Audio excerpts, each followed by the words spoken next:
تو ہمارے حضرت کیا کرتے تھے؟ کھانا بھی بہت اطمینان سے چبا چبا کرنے والے پہ اللہ کی رحمت کو سکے، اللہ تو نے ہمیں کتنی لذتوں میں رکھا، آرام سے کھا کے جب نگلتے تھے فارغ ہوتے سوچ کے یہ دعا پڑھتے تھے، جلدی میں نہیں۔ ہم تو پڑھتے ہیں الحمدللہ ایسے پڑھ رہے ہوتے ہیں نا اکثر لوگ، حضرت پڑھتے تھے الحمدللہ الذی، تمام تعریفیں اس اللہ کے۔ بھوک کے بعد کھانے میں کتنا سکون ملتا ہے، کھانے کے بعد کیسی راحت آتی ہے۔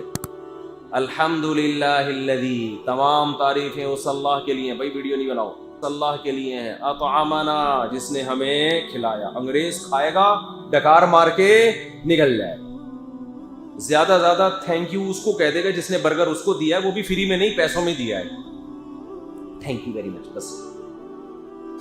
باقی اللہ کون ہے کیا ہے ان کو اس سے کوئی غرض نہیں ہے۔ ہم تو کہتے ہیں بھائی یہ سب کچھ، یہ چاول جس سے بریانی مسالے والی بنی تھی، ان میں قرآن کہہ رہا ہے ما کان لکم ان تنبتوا شجرہا، ایک چیز بھی تم نے اپنے ہاتھوں سے پیدا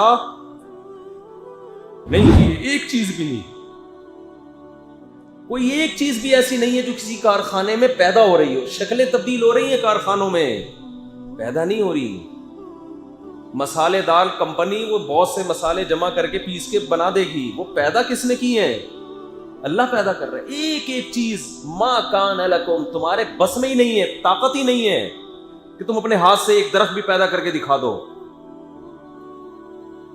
ایک ایک چیز خدا نے پیدا کی، ان کو ملایا، اور شدید بھوک ہمیں لگائی ہے۔ بھوک کا لگنا اللہ کی نعمت ہے، کتنی بڑی نعمت۔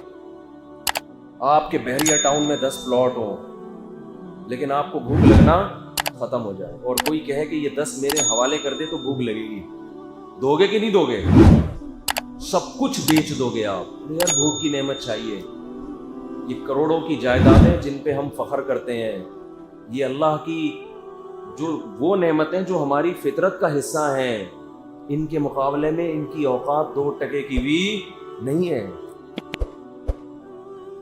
کتنا مزہ آتا ہے شدید بھوک کے وقت کھانا کھانے کا، کتنا مزہ آتا ہے۔ تو فرماتے تھے جب میں کھاتا ہوں کتنی تسلی سے، الحمدللہ الذی، تمام تعریفیں اس اللہ کے لیے، اطعمنا، جس نے ہمیں کھلایا، وسقانا، جس نے ہمیں پلایا۔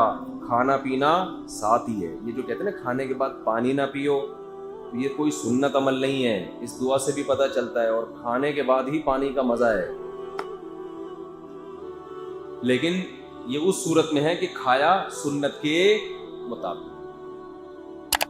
جتنا آج کل کھایا جا رہا ہے تو اس کے بعد پانی کی جگہ نہیں ہوتی، پانی خود کنفیوز ہوتا ہے کہ میں جاؤں کہاں، چلا تو گیا ہوں، کافی ٹائم وہ جگہ بنانے میں لگاتا، پھر وہ جا کے چاولوں کو پھلا دیتا۔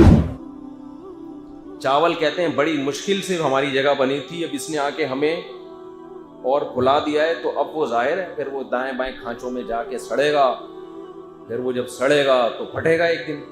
ایک حد تک ہر چیز برداشت کرتی ہو، فیٹ پیدا ہوگا، پھر ایک دھماکے کے ساتھ آپ ایک دن بغیر کسی بم دھماکے کے پھٹ جائیں گے، جو کہ پھٹ رہے ہیں لوگ۔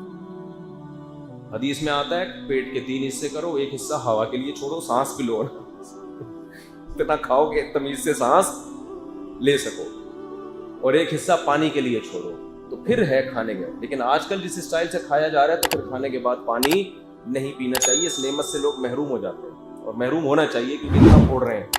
لیکن آپ سنت کے مطابق خوب چبا چبا کے لذت لے کے کھائیں گے تو 1/3 میں ہی پیٹ آپ کا بھر جائے گا، تو محسوس ہوگا۔ اسپیڈ سے کھاتے ہیں نا، یہ زیادہ کھا لیتے ہیں۔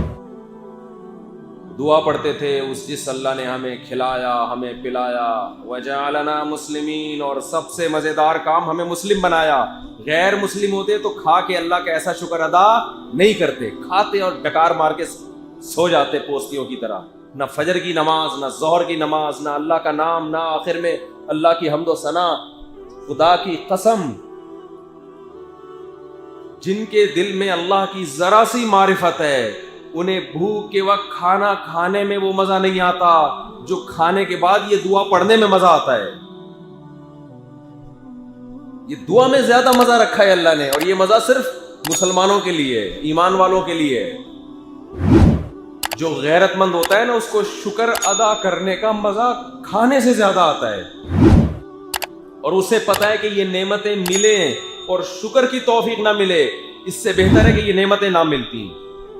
غیرت مند آدمی کے لیے غیرت سے بڑا دنیا میں کوئی مسئلہ بولو نہیں ہوتا۔ مسلمان کو اس پہ بھی زیادہ خوشی ہو رہی ہے کہ اللہ کھلا کے، تو نے ہمیں کھلایا اور ہمیں یہ توفیق دی کہ اس کھانے کی نسبت کس کی طرف کر رہے ہیں؟ حقیقی خدا کی طرف، جس نے واقعی ہمیں کھلایا ہے، اور اس کا زبان سے شکر ادا کر رہے ہیں۔ کیسی بلاغت ہے اس دعا میں جو نبی نے سکھائی ہے۔ بھائی نبی یہ بھی سکھا سکتے تھے کہ کھانے کے بعد یہ دعا مانگو اس اللہ کی تعریف ہے جس نے ہمیں کھلایا اور پلایا، بس ختم، نہ کھلا دیا پلا دیا شکر ہے اس اللہ کا، بات کیا ہو گئی، ختم۔ لیکن نبی کی بلاغت، تمام تعریفیں اس اللہ کے لیے جس نے کھلایا پلایا اور ہمیں مسلم بنایا، اس لیے کہ اصل شکر تو یہ کہ ہمیں زبان سے مسلم بنا کے کھانے کے بعد دعا کی توفیق دے رہا ہے، وہ اصل مزہ تو اس میں ہے۔ کیونکہ غیر مسلم بھی ہو سکتا ہے گاڈ کا شکر ادا کر دے، وہ اللہ کے ساتھ شریک کرتا ہے، کوئی کروڑوں خداؤں کا ہندو کہے گا اس بھگوان نے کھلایا ہمیں، عیسائی کہیں گے عیسیٰ ابن مریم بھی کھلاتے ہیں، ملحد کہے گا کوئی نہیں کھلاتا، یہ تو نیچر کا حصہ ہے، کھاؤ پیو موج مستی کرو۔ ہم کتنے خوش قسمت ہیں کہ خدا کا انکار بھی نہیں کر رہے اور مان بھی اس خدا کو رہے ہیں جو حقیقی خدا ہے، پتھروں کے بنے ہوئے بتوں کی تعریفیں نہیں کر رہے۔